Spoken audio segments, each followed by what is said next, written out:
And next this week we saw Surrogates. It's directed by Jonathan Mostow, and it stars Bruce Willis, and it's set in the not too distant future, and everyone on the planet, or at least in the U.S. that it talks about, is what's called a surrogate, which is a robot that is made to look like you or look like anything that you want yourself to look like, and you control it from a chair in your house, so you don't ever have to leave, go and interact personally with anybody. You don't have to eat. Your robot doesn't have to sleep, and it takes away all the dangers of car accidents and falling off of roofs or second stories of nightclubs and things like that. And this it starts to deal a lot with the the idea of robotics and things like that.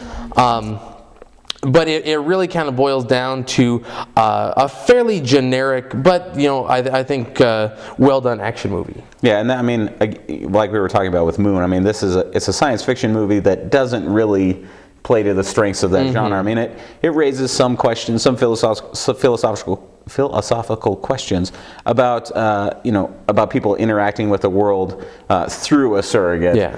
And the loss of human connection. So I mean, the people really don't.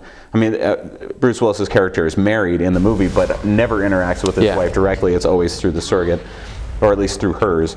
So, but again, it doesn't really capitalize on a lot of those ideas. It just it basically gives it fodder for an action movie. And like you said, it's a fairly well done action movie. I thought that the climax was kind of chickened out at the climax, but for the most part, I thought it was entertaining. Special effects are good and everything. Yeah, and it's the end of the summer, so I think is probably one of the better things that we'll see coming out as far as action movies go. Yep.